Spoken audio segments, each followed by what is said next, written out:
Welcome back to my channel. I am reading from God's Word, the Bible.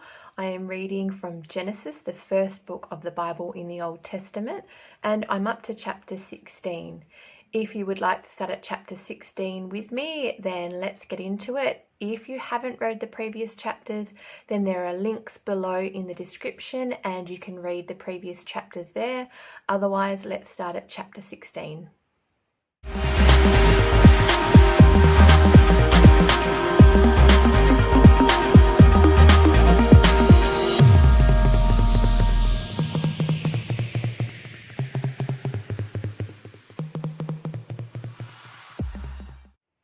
I am reading from God's Word, the Bible, and I'm reading from the New King James Version.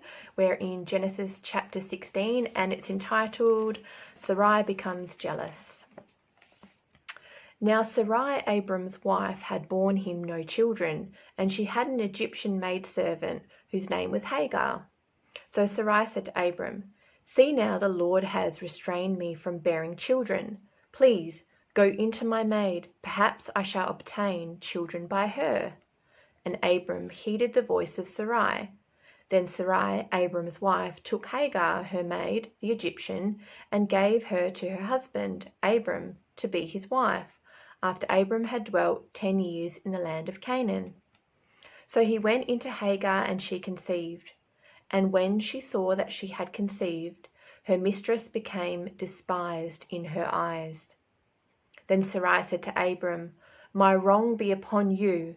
I gave my maid into your embrace, and when she saw that she had conceived, I became despised in her eyes.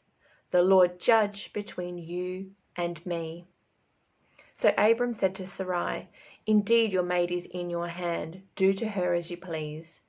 And when Sarai dealt harshly with her, she fled from her presence.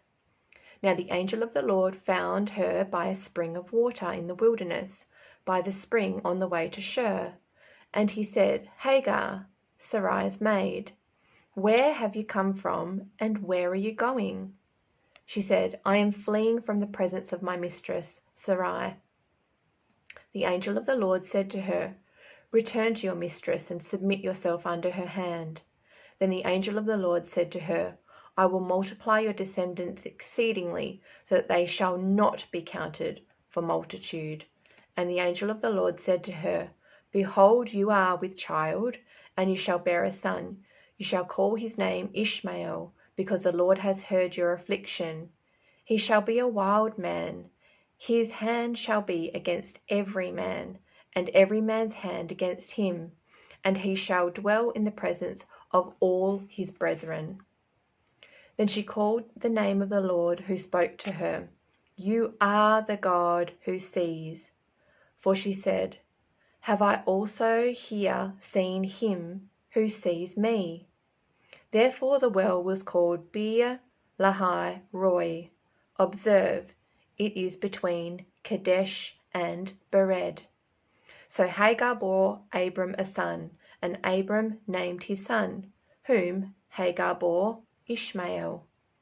Abram was 86 years old when Hagar bore Ishmael to Abram.